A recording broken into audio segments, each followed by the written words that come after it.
shining.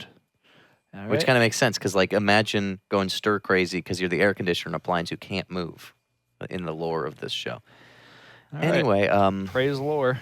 that's In right. 5, 4, 3, 2, 1. God damn it. Yeah.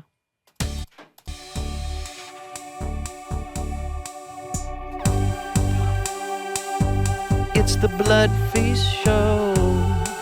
Yeah, yeah, yeah. Why aren't you giving me fucking reverb? Yeah, that's not reverb. Here, do it again. It's the no. Hold on. Shoot. All right. It's the no. Yeah, do it. No. It's the Bloodfeast show. No, that sucks. That sucks.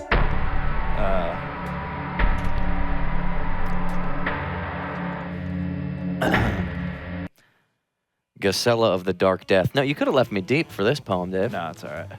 By Federico Garcia Lorca. I want to sleep the sleep of the apples. I want to get far away from the busyness of the cemeteries. I want to sleep the sleep of that child who longed to cut his heart open far out at sea. I don't want them to tell me again how the corpse keeps all its blood, how the decaying mouth goes on begging for water. I'd rather not hear about the torture sessions the grass arranges for, nor about how the moon does all its work before dawn with its snake-like nose. I want to sleep for half a second, a minute, a century, but I want everyone to know that I am still alive, that I have my golden manager inside my lips, that I am the little fiend of the west wind, that I am the elephantine shadow of my own tears. When it's dawn, just throw some sort of cloth over me, because I know dawn will toss fistfuls of ants at me, and pour a little hard water over my shoes so that the scorpion claws of the dawn will slip off. Who's Dawn? It's like before noon. It's Oh. dawn. Because I want to sleep the sleep of apples and learn a mournful song that will clean all earth away from me. Because I want to live with that shadowy child who longed to cut his heart open Dawn performed at the Adult Swim Festival. far out at sea. Far out, man. I'm Maxime Simone, and this is my professorial debut, and I am here enjoying another episode of the critically... I met the guy who does the score for Venture Brothers. Are you imitating somebody? No, it's a Like, character. do you have like a... What character. What character? Is a character you've invented? Yeah, just the guy who's like, just saying stuff. Like facts guy. Fax guy. Fax man. Okay. As Bloodfeast, we mainly do the New York Times crossword. Today's a very special day. The food at Jason's Deli is very good. Okay. Interesting take. And of course, even when we're doing special features, you guys can do the crossword puzzle in the pip. The New York Times has very challenging puzzles. Who is this character? I don't know. He's a guy. Is this Avi Izor? No, just a regular guy who says facts. I'm Dr. Big Dick Manhattan, they call me. And with me, Clitorial Verge. No one calls you that. No one you. They call you Clitorial Verge. No one calls me that the either. wave, the pulse yeah? boy. Yeah. I'm Talk like- Clitorial Verge, the wave of the pulse boy. that. Dave, introduce our special segment. Well, before we even get started with our special segment, I think we have a very important segment. In this important segment, we are having a live That's what I meant. conversation with John at bubbleblabber.com. Is it bubbleblabber.com? And it's an animation website focusing on reviews, You know these guys. There's Zach, there's David, there's John Katz. video games, anime, movies, all these things covered at bubbleblabber.com. And we're very excited to have you here. John, thanks for being here. Thank you guys for having me. We're joined here by Lauren Payne. Say hello, Lauren. Hi. Hi, Lauren. Hey. And Abysmal. that's right, Dr. Bismal, and also the character designer and co-creator of Tender Touches. I, of course, voice the character Curtis, and I do all the sound mixing. And Max does the voice of Steve and does the radios. Yeah, I do the radios. I'm kind of I'm the last writer. You're the retro scripter. I'm the Well, scripter. I'm the last writer. I'm kind of the last writer. I kind of write. You write yeah, the Dave world. does the finishing touches, really. That's not it's writing. like Max and Kind I of- at the kind of a beginning, vibe. and then Dave takes Dave over at the end. creates the vibe. I wouldn't say, Dave, you're the painter. I'm a vibe. Dave, I'm Dave like is the Alan- vibe master. I'm Alan Moore, and you're like those guys no one remembers. What am I? Dave Gibbons. Dave Dave Gibbons. Gibbons. Wait, is Dave's Bradley Dave. here too? Hello. And Oh, of course, my. we're also joined by Bradley Milner, the voice of Charlene, and in some ways, the main inspiration behind this show. Some might argue he provided the breakout character of the show. Some may argue, well, that's Ratman. Some may argue Fonz. that Brad is the soul. of Some may Tender argue Touches. that abortion is murder, I'm and the- I don't agree with that. I'm the left kidney. Yeah, And I'm the middle kidney. and I'm the clitoral verge. Whoa, do you know the whole anatomy? We're of also the- joined here. The clitoris. Yeah, Yeah, there's 7 you know all parts. the parts. We're also Wow. joined. She's not on microphone, but Rebecca Baumstein-Schenfeld, who plays The judge in season 1 Judge Bosco, and also in season 2 plays the cashier, and the axolotl and also the walking fish. and also and the voice of the announcer at the, the strip announcer club. at the strip well, club. they don't even know. You about don't this even know shit. about Alrighty, that, but yeah, that's who she this plays. is thrilling content wherein we're getting interviewed on our own show, and all we're doing is talking. Yeah, John, I'm sorry. sorry. Can I say one I'm thing? just laying this out for everyone watching. Okay. It's an hour-long show, so we have lots IB1 of room to pad. Kenobi.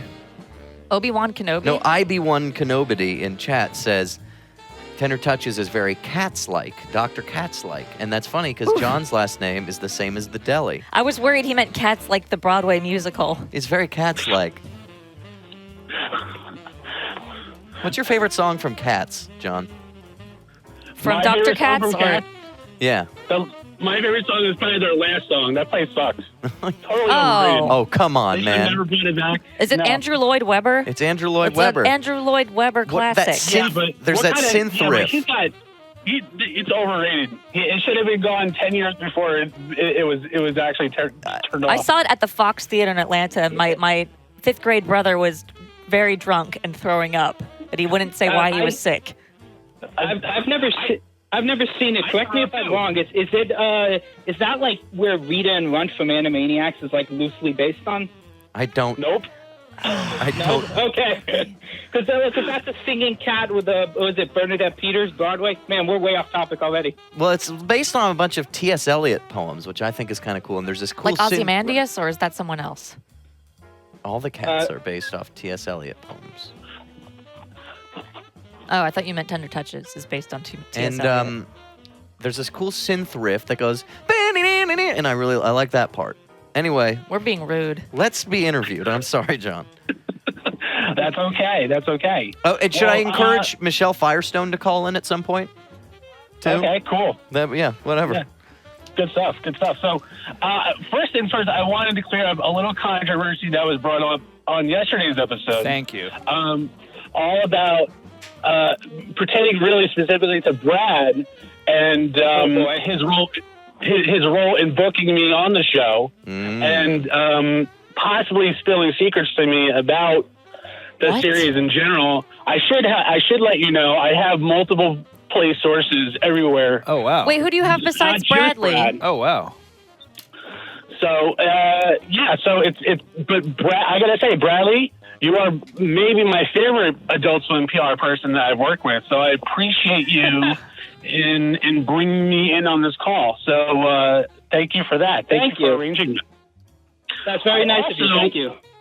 You're welcome. You're welcome. I also wanted to give a shout out to the remembrance of Steven Hillenberg, Oh. the creator of SpongeBob SquarePants, who died today at 57 after complications of ALS.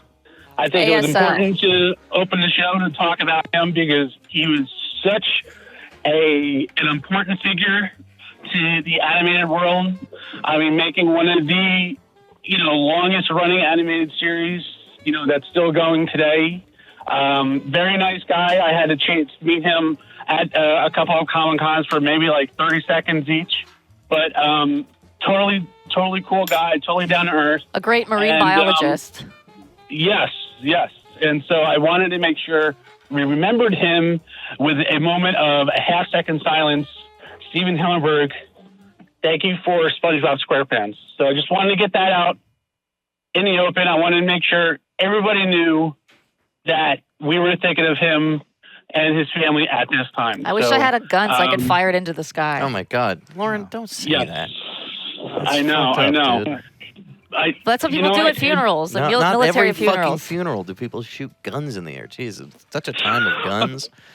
Guns is like an issue right now. Jeez. Lauren's reference for funerals is Squidbillies. It's just everybody shooting guns It's not in the air. Squidbillies, and Squidbillies is a That's all reference you to know, something Lauren. else. All Bradley knows is cartoons. We're talking Yeah. to a cartoon website. He knows his stuff. He knows his stuff. Well, first things first, I wanted to get everyone's reaction to being having a slate mention on The Simpsons on Sunday night. I wanted to hear your thoughts on it and what that meant to you. You guys, I will tell you explicitly, in the explicit words my own mother used. What my Your own mother. What my own mother said. And this is Vicky Whiting. She's my mother. You can Google her. Find her on babe. Facebook. Totally. Total babe. You'd think for her age, you'd say, oh, she's not going to be a babe anymore, but she's actually still got it. Hot, tight pussy, tight asshole, nice thick landing strip. She emails me, the tender touch is being listed on the Simpsons slide. Looks like a very good thing. I Was wish it that- on an AS show or Comedy Central? I'm like, it's on Fox. Lady. Random, I doubt it. It is Hot. quite an acknowledgement of your name recognition. Vicky, hot, but doesn't know cartoons. I wish that I were referenced on season 6 of The Simpsons. In the heyday. I Not think it's season I think 30. it's cool. You know, a lot of those shows that they talked about weren't premiering this week, and I think it's cool for us specifically. And I will say that I was the one who was watching The Simpsons season 30 on a Sunday night, and I told them about it when it happened. Someone else was. You told Max. You don't text me. Right, I told Max, but when it happened, I leaped out of my chair. Couch. Couldn't believe what I was seeing. You leapt out of your couch, and then what did you do? Brad, how many Simpsons I episodes have you? rewound. Okay. You rewound the To tape. double check. Right, to double check that I wasn't losing my mind. How many And, Simpsons episodes have you not seen? I've seen every Simpsons episode. Oh wow! So then you're a fan of the show. That's, Yeah, but I enjoy The Simpsons. Yeah, I like that. Lauren seems to not like it past season 6. Yeah, don't quote me on that. I don't know. I hope this is off the record. He already did quote you on it. Matt Groening's gonna be so mad. So, Max and Dave, talk about the inception of Tender Touches and Just Max and Dave. Well, you weren't in the room You weren't in in the the first room. record. Come on. Okay. Jesus Christ. Jeez. Fucking hell. I went into Dave's office. I don't know who said it. Which one was it? You or me? One of us is like, let's do a soap opera on crosswords today. No, it happened in the moment. It I was remember very much- saying, let's do a It wasn't. 3-camera It was soap all- opera, right? Nope. It was all Was very even the much in the moment? moment. We just We invented did it on live the show? on probably before it was even Bloodfeast. Before even that, it was a before segment Blood. called Tender No, Touches. that's what I'm where- talking No, about. Two Brother. Yeah, I'm talking about the inception of Two Brother. Two Brother happened all It live. was all in the live. moment. It wasn't. So They- afterwards, I'm the one who's there like, was we no should get thought. 3 cameras and do it. I think so. Because everything I remember happened saying something in after your the office. fact. Okay, so we're on crosswords and we're It all happened bullshitting very it. organically. Brad, maybe you remember better. You were there. That's true. We were talking through it, and we've done like 400 things since. Yeah, so Max and Dave said that we're going to do a very special segment today. We're going to do a sort of radio play. When it happens, it's about 2:45 p.m. on a Tuesday afternoon. Maybe 200 people are watching, and they're like, "Hey, listen, does somebody want to call in and be our third actor?" So it was purely voluntary, purely for fun. I called in, and it went really well in the sense that when I went back and listened to it, I thought, wow, this is very funny. And then we sort of just kept riffing. How it evolved from that, I'm not entirely sure, but I know from there. I know from there. I will say. Take So it what from there, happened Matt. at that point was, I don't remember. I thought you said you knew.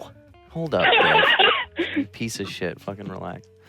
We started doing it weekly on crosswords, and we tried, rebooted. I think the very first time we did it, it Was had gold. a spark. There was Yeah. a spark there that It we never tried. picked up the. We if it- tried probably another 10 times, and it was always bad. I after mean, that. I don't say it was bad, but the joke was just we didn't know what was happening, and Bradley kind of knew, and all this stuff happens. But at one point, Mike said, "Oh, you guys should animate it," and I go to Lauren. I'm like, "Draw the characters. Let's do this. I'll do parts in After Effects. You'll make the animations in Flash, and I'll throw them in After Effects." And we worked back and forth on like a month at least on that. Yeah, But we cranked it out fast because I don't waste time. No time to waste. I get it to Mike because I'm like, this is an opportunity to take advantage of. He said, go fucking make a thing, see if it works. And I think we made it 8 minutes or something. And he's like, I like it, make it 11. And then he tells us, maybe make more. And I go looking through the archives of all the crossword episodes, and I realize there's nothing more in any of the other ones we ever. So I was like, we got to rewrite this. And we start getting together and planning outlines. And for me, the first season was very much like, I came in with a perspective of like, let's do a set piece that's evocative of a show. We'll do one in the hospital. We'll do one in a courtroom, and then then we on a train. You know, just find things and then have it wrap up with like an ending. A high school flashback. A college flashback. Yeah, so it was very much that. And then Mike liked it, and some people watched it, and season 2. They let us make more. Right. Yeah, they said to make more. Season 2, I felt like had to have more. We had to spend more time planning because we needed more to make more sense and have because we couldn't just now there wasn't as many set pieces, so it's a little more. I wouldn't say It hinged grounded. more on the story than on like the locations. Yeah, the story in the first season comes out of the locations, whereas in the second season, just from the we're on an characters. island I don't know. But I think first season has a lot of loose ends. I think season 2, I think we tie up loose ends. Which loose ends are you referring to? On the first season? Yeah. Any story element? Well, there is a very anticlimax in everything. I don't want to spoil the second season either. Well, I would just say that I still think it's amazing that you took what was done on air and just took it as is. That it wasn't adapted. That you took what was there and you animated that. And I know that is the reason that I am in it. That had it been taken and adapted, that that it probably wouldn't be, hey, here's a guy on the phone and he's goofing. Or it took because you took it in its rawest, purest form. Mike Lazo, and you let it be, and I thank you for that. That's amazing to me. Yeah, Bradley, it could have been some other guy. It could have been Snakes. You don't have to thank us. This is We probably an could've- interview, not a thank Brad, you we could have time. gotten Dave Willis to just be on the phone. We could have got Dave Willis to do it. But instead we picked you. Because you are You were the soul. you were the diamond in the rough. You're the soul Frocking of Fuzzy Tender says, I Touches. want Bloodfeast to be about Bloodfeast. Well, allow fuck us off. to bask in our glory. Yeah, go fucking jump in front of a car and say, oops, I'm doing while the you puzzle. die, If you want to watch the sad pip, little just man. go over to the Just pip go and to do the the pip, puzzle. turn on fucking Sum 41. Just listen, blast fucking Sum 41. Or no FX. Green Day. I don't want to be an American idiot. or Sum 41. What's the Sum 41 Or song? Gary Super Macho. Watch me walk down the street. I walk funny, don't you, too? This is the operetta portion of the interview. What? Alrighty. John, next question. Are these bad answers? Are we being annoying? These are great answers. Actually, Bradley came up with a great segue into my next question. How did you guys come up with the idea of also doing an operetta piece on top of the proper episode? Well, our show was to air, December 15th or something last year? Let's just for the sake of this interview, let's say it aired, December 15th. Probably around December 4th, Mike Lazo of Adult Swim says, it's good, I want to put it on right after Television. Rick and Morty. We're like, whoa! Because we love Rick and Morty. That's a great lead-in. Yeah. But he says, and then I want to air it again immediately. We're like, whoa! Do another version. Do a musical version. But He said make it different somehow. Make it Oh, different yeah. somehow. What was the original ideas we So had? the original idea was we were going to try to get Miley Cyrus to do play all Charlene. of Brad's lines. But we couldn't. But then, Why not? Well, Because no. she's Yeah, a there was guild. some She's an guild SJW. stuff, but then also, I wanted to get Jenny Slate to do all of She's Brad's also lines. guild. And then we realized we couldn't get a famous actress. So then maybe there was a few other ideas, and then somehow it was just do an operetta version.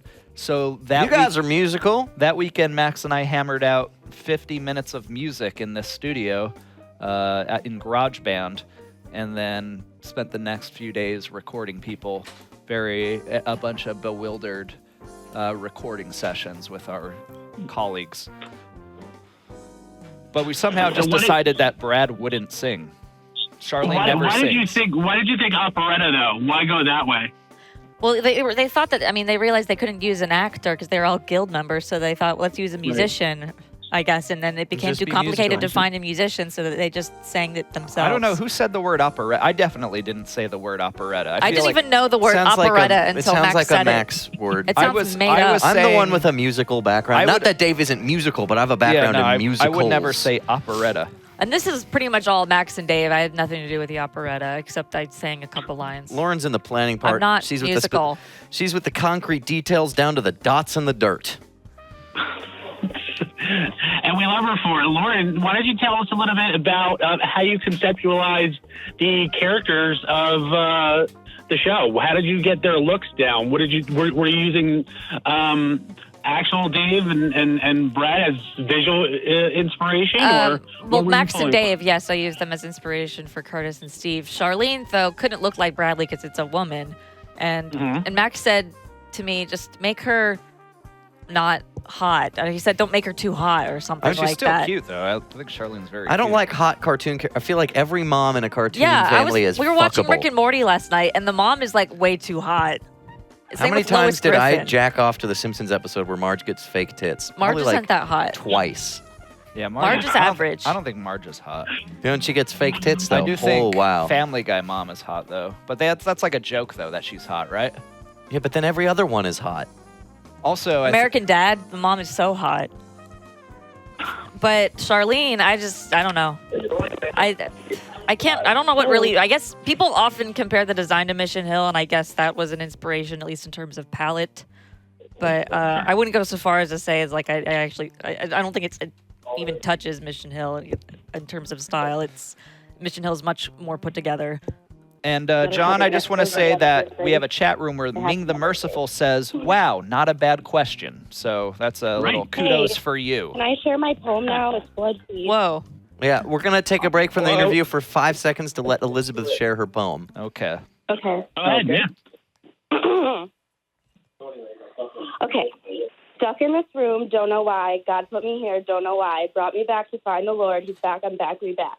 The world's turning, I'm burning. They say they want to take me down. No way how, not with my team in this town. Detroit versus everybody, acting dead when they drop a body. Missing their mommy, talking all tawny. What's a God got to do to get through to you? Give you some K and say have a nice day? You got to be tripping if you want to meet the victim. The one who brought you the vision. The one who made you the mission. The one who's not going to be there during the intermission. He brought me here to design every fear into a day that's going to make you okay, that's going to make you get better and want to be better. The day is coming when you're going to know why. No one's going to cry, and you're going to stay in tune to what the Lord's given you. And like, things change, rearrange, I don't know why. Do-do-do-do-do-do. Here's my sound, nothing to lose. I'm drowning, bitch, I'm drowning. God got me all fucked up on this medicine, got me thinking about all the places that I've been, trying to take me back, dying to be the map. No time to waste, not today. Babe, the end.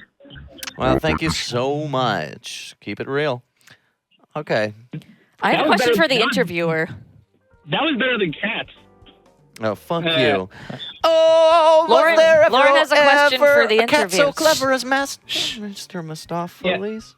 What made you, do you just review everything that Adult Swim makes, or did you make a conscious decision to watch and review Tender Touches? I'm being interviewed now. This is fun. But no, I started Bubble Blabber to provide focus on animated series that weren't getting, attention and, marketing. Every TV show has a marketing budget. Oh, yeah. And TV, and I noticed this issue where like TV show, you mentioned Mission Hill got canceled, and after one season, and it kind of took 10 years for people to really appreciate the series. And what I do is I intervene earlier in hopes of attracting attention to the series, especially nowadays when there's a lot of stuff, to be watched, as The Simpsons, so eloquently put it on Sunday. And what our jobs are is to find the adult animation content and provide as a filter as to what is quality and what is not quality. Okay. May I ask where you're based, John? Yeah, I'm New Jersey. Oh, cool. So you could hang out with Brad. You guys can meet up. Yeah. I think he goes to Comic-Con every year. I seem to remember something like he goes to New York Comic. I don't know. You remember that? We frequent a lot of Comic-Con. Sure, yeah. We just did Anime New York City. Mm-hmm. Yeah, because I remember they wrote up like New York Comic-Con reports about Archer or something. Anyway. Yeah. But you don't review cartoons that are only on the internet. No. Okay. No. We do TV. We do streaming. Yep. Because I had an anime show called Game Seti Machu Picchu this summer, and I didn't see any Bubble Blabber reviews, and Oh, all right. Someone's got to tell me about it. Well, I mean, I guess it's a little more niche, a little more underground. I don't know why you just didn't send out a press release. Oh, I don't know. You don't. Next question. You maybe need a PR person like Bradley. He's the worst, though, right? Next question. So, tell me a little bit about some of the. How do you guys flesh? Tell me the difference between how you guys fleshed out ideas for episodes from the first season versus the second season of Tender Touches. I think I'll speak to this first because it was I was very anal about meeting. Max was kind of the ringleader. I was the ringleader, not the end-all decider, but a lot of ideas came in because I just shoved my foot and said, "Let's go for it." Yes. But like I think the first season was very much we went like on episode per episode basis. Like what happens next?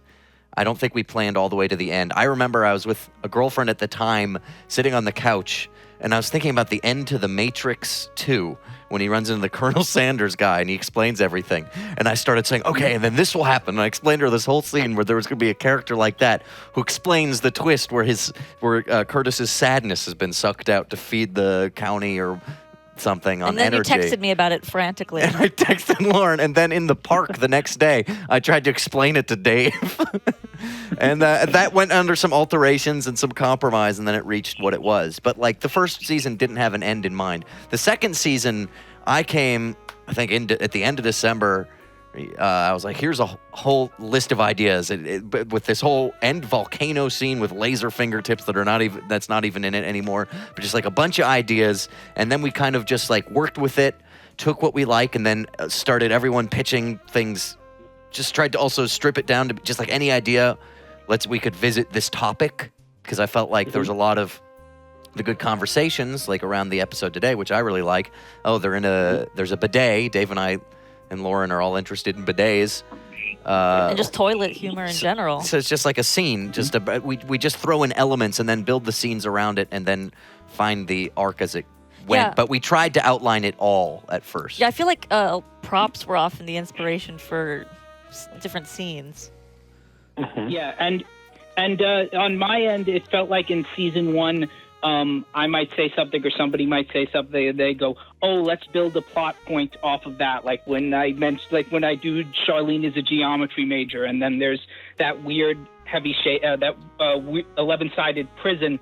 This season, they knew the whole arc beforehand, so it was much, much easier for them to get me to be confused, which you've already pointed out you can hear a lot of, because they knew so much that I didn't, so they could just throw things at me left and right, and they know that I go off on tangents, I get riled up, they push my buttons. There's a lot of that this season. Yeah, I think there's still a lot of improv. Story elements. The story in one, I think, really I was not interested in. I was more interested in just the conversations and discovering. Yeah, those are my favorite parts, are just the inane conversations, not so much like the overarching plot. I think, but I think we sorted things out, but it's still a lot of loose ends. But I think story 2, we made sure that there is a little bit of an arc, and that we had an end.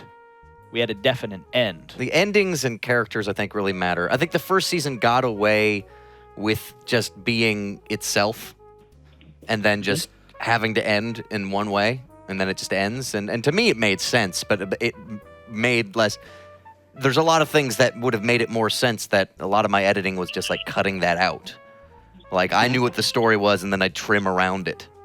So you intentionally obscured the story?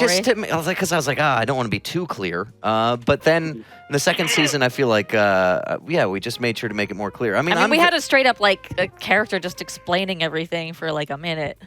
I'm very into that. Probably about 80 seconds. About 80 seconds. Yeah. But like, I mean, we all come from different angles, and I will say of the three, I'm the more plot obsessive one. Like, I obsess over the canons of a lot of shows I watch, and like understanding everything in the Metal Gear Solid universe. And you love scandals. You love scandals and mysteries. And I love mysteries and scandals. I don't really care that much. I just like the improvised dialogue, the dumb conversation. I think generally. Oh, sorry. I think, and I bring the mundanity. It's true. And we just need to exploit every aspect of that to create a package. But I mean, I did have a conversation with Lazo today, and he says, you guys, because I was talking about some other writing stuff, and he's like, you need to always make sure you come back to it. And you do in the 5th episode of season 2, but you kind of go your separate ways in episode 3 and 4. So guys, it's important I'm there, because Lazo cares about plot. Okay, guys? All right. The show would fall apart if it weren't for me. In fact, you guys are off it now. I'm making the next 3 episodes on myself. All right. I'm re-uploading the John, I have a new show that I'm going to be sending to you shortly that I've been working on in my spare time. Looking forward to it. What's it called? It's called Look forward to it. The Grassy Junior High. Bradley, you had an interesting piece of your episode in the premiere of season 2. You alluded it to earlier in my review. You had this little bit of a diatribe going on about just maybe objectifying women and things of that sort. So do you find it challenging being a man voicing a woman character? No, because I think that Charlene is the character. It's not like, I'm voicing the woman. It's more so I'm listening to Bradley's interview is the funniest part of this thing. Yeah, especially when he's going like, oh God, he's gonna bring this up. No, I think Bradley makes a good point. It's like Dr. Mrs. the girlfriend or whatever. But I'm gonna kill the music just in case we want to use any of this for season 3. Okay. Like, it just happens to be a man voicing Dr. Girlfriend. And people bring it up or whatever, but it's just not a big deal in the show. Right, or it's like on Bob's Burgers, how Tina is voiced by a man and she's horny all the time, but people don't think anything of it because it's just silliness and fun.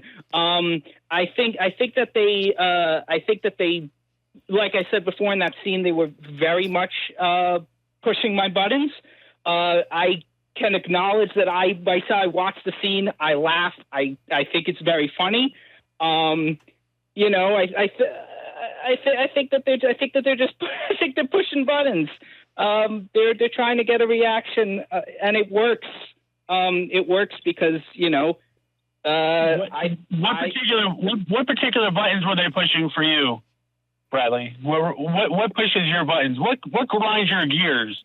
As boy, yeah. They were very much pushing that button of, you're playing the lead female character and you're letting down the whole show. You're turning this into a sexist endeavor.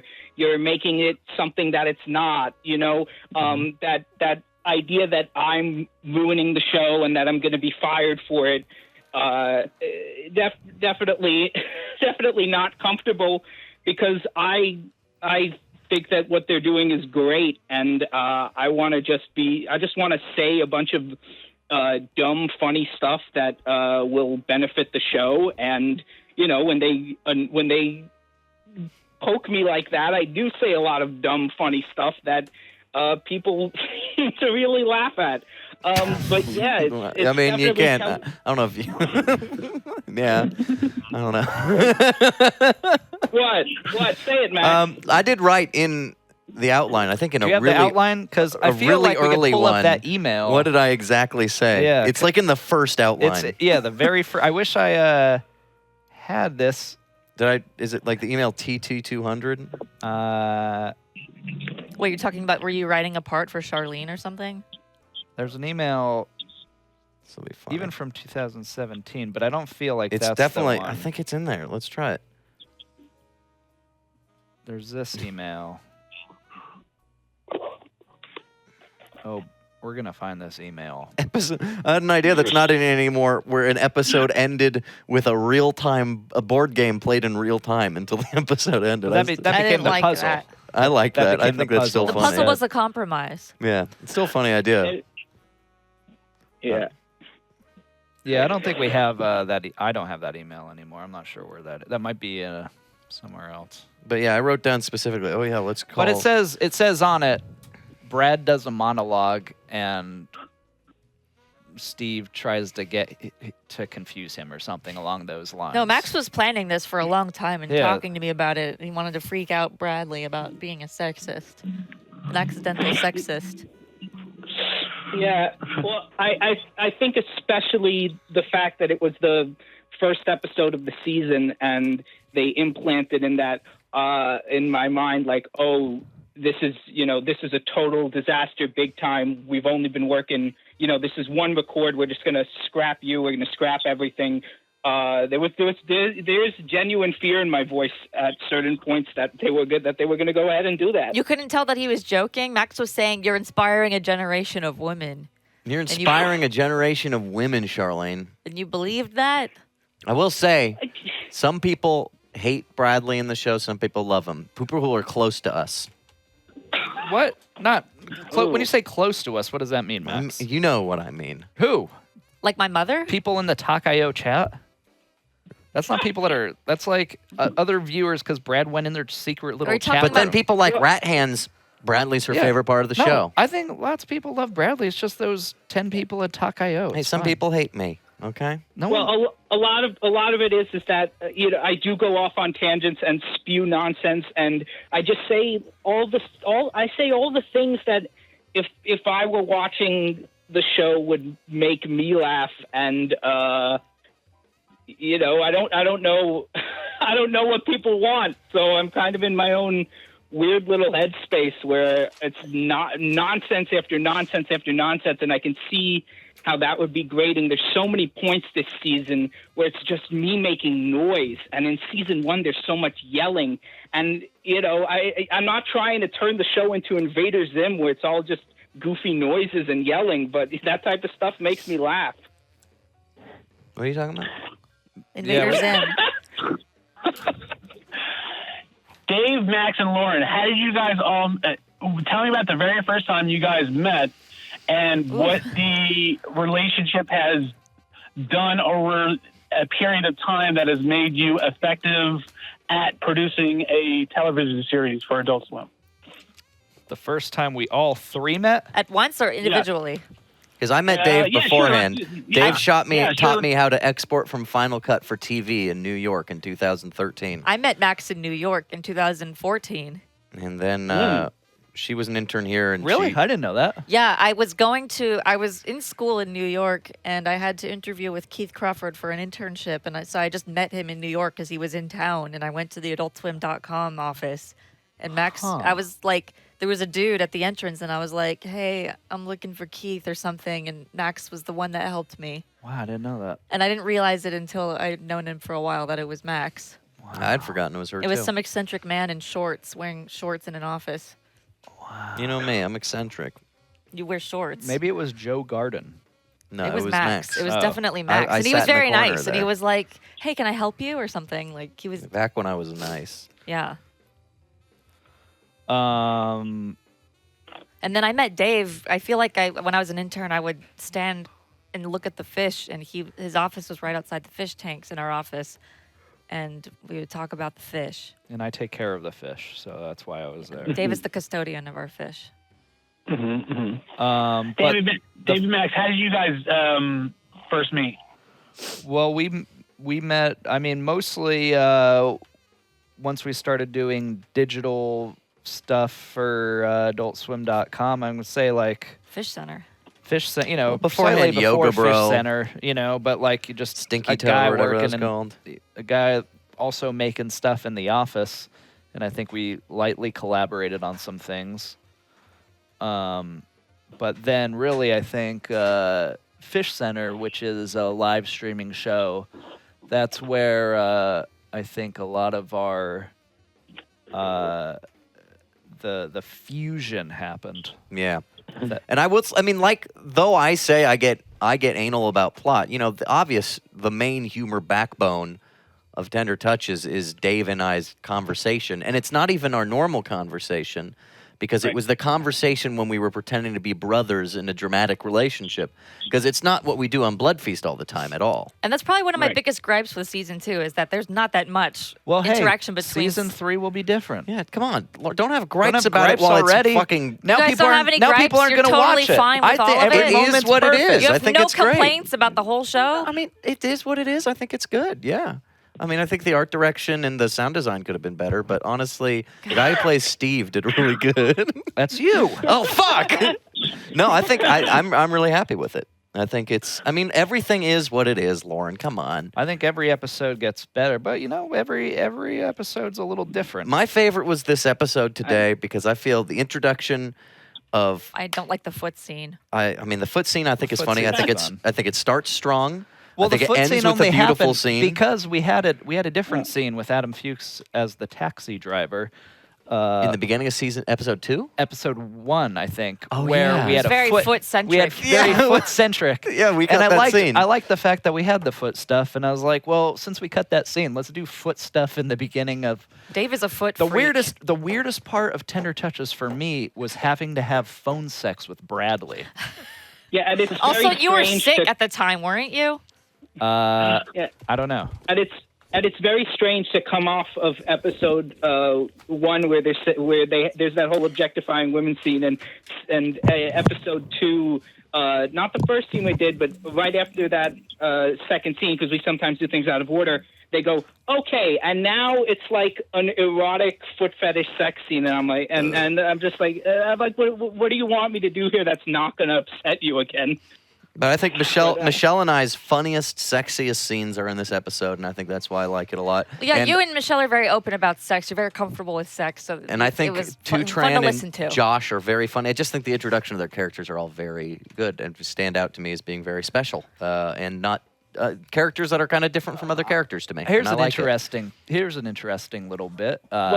Yes. The assistant, played by Josh Skierski, who's part of our Bloodfeast family, was cast that day that we started recording. Really? I didn't realize that. 'Cause We just someone needed a else- pilot. Well, Who was the original idea? Well, I wanted to. I was talking to a musician that I was a fan of, Oh, yeah. and I wanted to get him, but then like he just never responded when it came close to the date, and then we just said, "All right, Josh, we'll do it today." It was weird. I'm glad we got Josh. He was great. perfect, He was perfect. born for the role. Yeah. Yaryu says, season 1 barely had any Max dialogue, and that's because I was presumed dead in the 3rd episode. Yeah, you were either disguised as a goat or you were rotting But in I was jail. pretty funny in episode 3. I think my Yeah. funniest scenes are in episode 3 and 5 of season 1.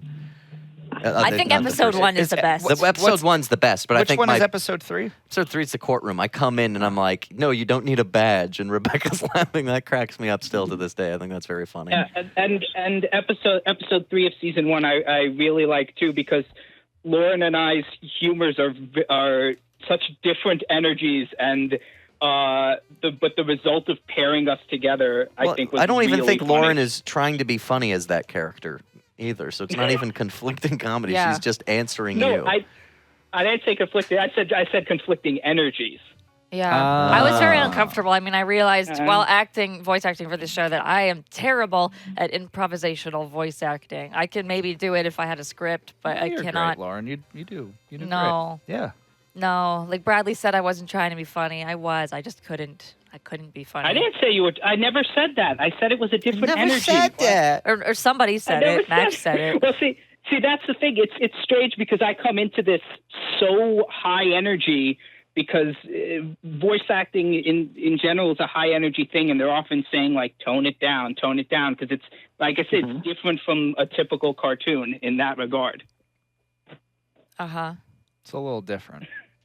Okay, Brad, we're gonna hang up on you now. No.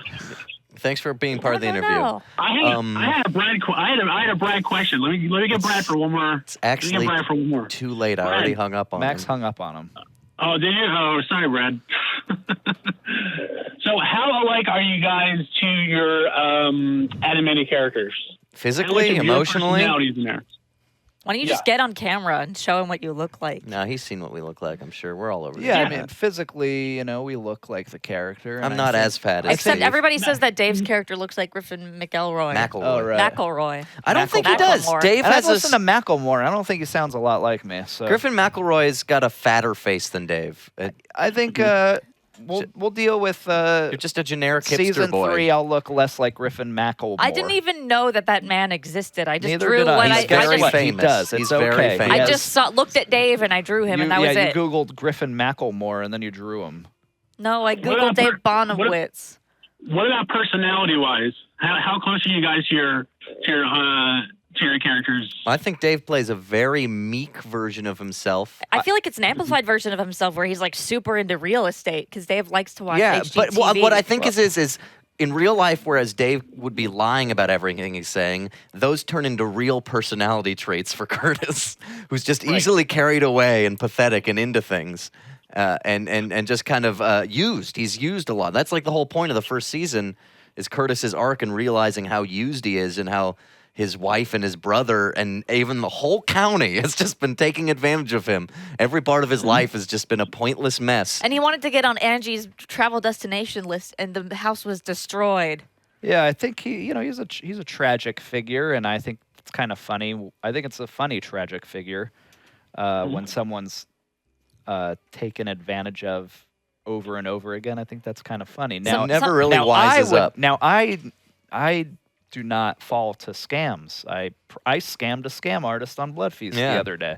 I'm a little, but there's I think a lot of his speech patterns are just my speech patterns. I'm not really, acting so much. I almost feel like Curtis is like Cameron and Steve is like Ferris Bueller, and that like Steve is like a wild version of himself, like it's his id or something. It's an embodiment of his id. Steve does a lot of monologues, and Max, you occasionally do monologues. In real life? Yeah. I speak with many words. Yesterday, Anka said, "Did you get a haircut?" And Max came over and started monologuing. Yeah, Max will come over. Max will come up to. I sit right outside Max's office, and he'll come up to me and monologue every day. I process things I'm thinking about by talking to Lauren and other people. I would say our real life personalities, or at least hidden parts of them, are on full display on this show. I think it is. It's hard Steve, to. I think Steve is definitely. I think Steve has more independence than Curtis. Definitely. And that's his whole thing, and that he's very much, he's into sating himself, and he keeps coming back to being like, oh, I want to be a good brother and a good person, and we're going to make it all work out every time, even throughout the episodes. But he's also just extremely reactive and emotional. Gluttonous and lustful. And that's taken from me, and yeah, I model and some also, parts. even like Curtis's storyline, I think I thought about a lot more, and I try to solve more, like almost as if I was solving my own problems. What, like fixing your house? Well, just like every little part. I don't know. Like and it's I think if we were to do a third season, I would throw like, here's a bunch of random ideas, but I think Dave and I should write arcs for our own characters and then just have them meet in the middle. Are you saying that your relationship with Charlene is like an analog for your relationship with your real wife? Ooh. probably in some regards. Wow. Jiyoung has a lot of little mosquito bites that I'm uncomfortable with. You get turned off. Yeah. We'll probably incorporate RedTube Dave into Tender Touches Season 3. Maybe that's a big pop hit. The big song is Well, RedTube I Dave. think from in Bloodfeast. Season 3, Tender Touches, I want Curtis to join a band. Oh, I like that. And he's not very good at it, but he joins a band. And I want Steve Like to Ant get Brain. into ant farms. Yeah, and he Ant plays Brain and bass in Ant- a band. In a band called Ant Brain. Yeah. And then That- Steve maybe is that's- farming ants. Steve and Curtis are like, you know what's going to be good for us? Hobbies. Then they agree. You should Hobbies are good incorporate for Ant us. Brain into the show. You can use Ant Brain songs in Tender Touches. You know, I think Tender Touch is a little bit of a Roman à clef. RedTube Dave is your hit song. And also, let's do 10 episodes in Season 3. I want to do more than 5. Not maybe not 10, but more than 5. Let's do 6. Yeah, let's do 6. And no operettas. Let's do something different. Well, We'll get Miley Cyrus this time. we'll just get someone else. We'll get see what Mike Sabrina to thinks. do all the op voices on the operetta. Every single voice. Anyway, sorry. Next question. That's okay. So tell me, let's say you guys were to win an Emmy today. You were going to win an Emmy today. Oh, I'd boy. give the What would your speech. What would your speech sound like? I'm so glad Dave and Lauren aren't accepting this award, and only I am. And I would probably say, "Come on, Max." I'd be off to the side It of the would be like a little microphone. goof we asked, like, hey, I'd be like, Amy Poehler, can we do this goof? I'd be in the bathroom doing Come on. lines of coke. Oh, let's let Elizabeth back on the line. Hey, Elizabeth. Elizabeth, What? what are do you have doing? to say? What are you doing? I am about to smoke some weed. What are you guys Nice. doing? What We're- kind of weed? Kush? Yeah, what Are you kind smoking of weed? some Wedding mints? cake. John, did you get stoned? Yes. Wedding cake is Ah. super something. Elizabeth, glue. John wants to get Yeah. stoned on the phone. All Yes. right, are you ready? Yes. Will you make out with All right. John? Come on, guys. Did you kiss me? Did you kiss me, babe? Wow. We should make this a scene in season 3 Yeah, that's pretty between this caller and John. Alrighty, thanks, Elizabeth. You're welcome. Love you. Love you too. Good call. What's in this spray Bye, Elizabeth. bottle? I don't know. Ah. But All yeah, right, we'd John. probably do a little jokey thing at the Emmys. I'm guessing. Yeah, when we win an Emmy, we'll be jokey. What would you wear? We say, I'm so glad Tuxedo? people remember my show more than they remember MASH. That's what I'll probably say. Yeah, you had a problem with MASH yesterday. What's going on with that? I'm just. Is there something you want to say to the MASH producers right now who are Are reading they this? called themselves mashed potatoes? Is that what you said? That's right. Oh, I'd say. He hates Alan Alda. I hate Alan Alda. I say all the way, baby, Really? all the way to hell. No, I have nothing against. I really like the theme song too. Alan Alda, I studied psychology, and he came up so much. He shows up in all these psychology educational videos. He's really into psychology. Where is your favorite place to be tender touched? Oh no, I like it when my balls are kissed I don't like to be touched. and licked. Lauren doesn't like being touched. Oh wow, I've got a beautiful shot of me on camera. Probably my shoulders. No, my neck actually, for real. To be real. Like a caress? Is that what you're looking I think for? like a lick or a kiss or on my neck is really. Okay. It's like almost ticklish, you know. What about on your knees? No, that's a joke. No one wants to be touched on their ears. You don't like you barely feel shit on your knees. I do. I'm more of the touching. I'm more of a toucher than a touchy. You're a toucher. You don't like Yeah. you don't like being on the receiving end. It's not that I don't like it, but it's. Oh. I'm with Dave. You can like both. No. You guys are weird. Everyone says I'm weird, but in the end, I'm visceral. I'm honest. I'm the truth. I'm the truth everyone's Here he afraid goes on a of. soliloquy, just like Steve. Curtis, look at me. If I was here alone why are you're looking like above and past me? Look right in my eye. Okay, that's good. I mean, I can't tell. I just can feel the vibe. I felt like Dave was looking at me just then. I feel like your air is You weird. have to look right into the camera's eye. I don't know where the. I want to It's run off Josh. this dock. I want to just jump off. I want to jump off the dock, Curtis. I want to splash. You know what I mean? I want to knead toes like we did when we were kids. And John, what are some of your favorite Adult Swim shows?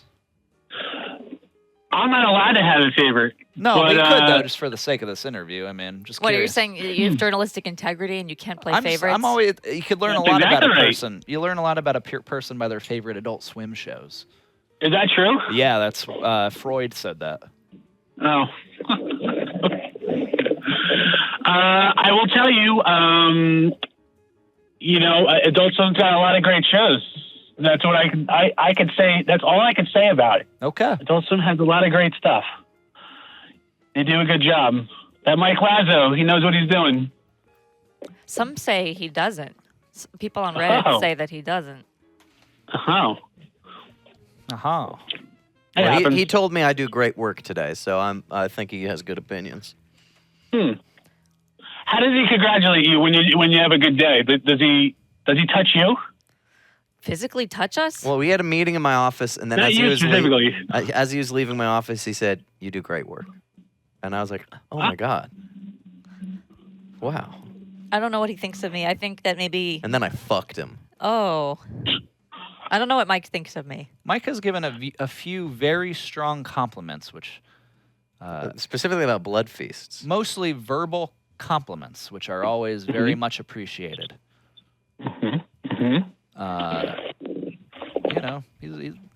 He's a very solid leader. He I really think. likes the meringue that I make. That's all I can say.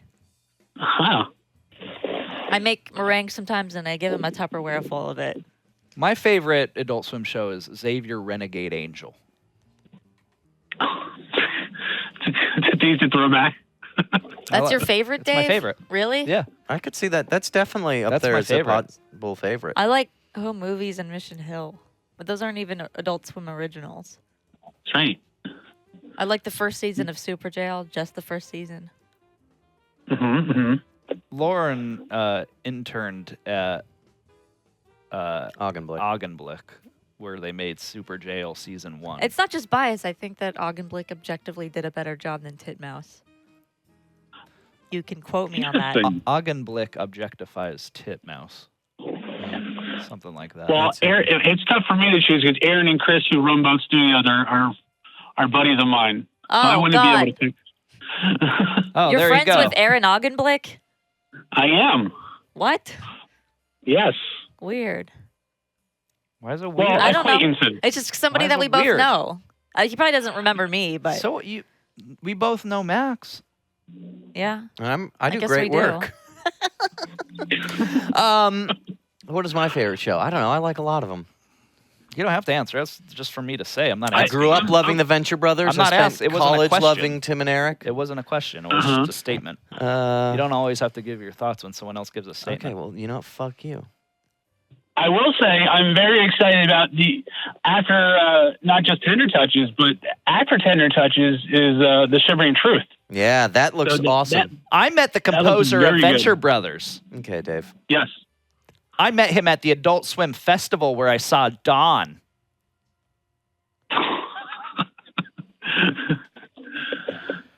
That's very cool. Who did you meet? Who did you meet from Venture Brothers? Don't talk to Dave. I met the composer. I met the creator of Hot Alrighty, guys, Streets. and that's the end of the show. Say thank you very much to John. Tomorrow you, you'll John. be right back with a Maxime Simone special. Stay tuned for Last Thank Year you, on the guys. Left. Thank you, John. You want to figure out what the cool YouTube very videos nice talking are to you. from funny Satanist Thank you for all your libertarians? Check support. out Last Stream on the Left. We'll talk to you later.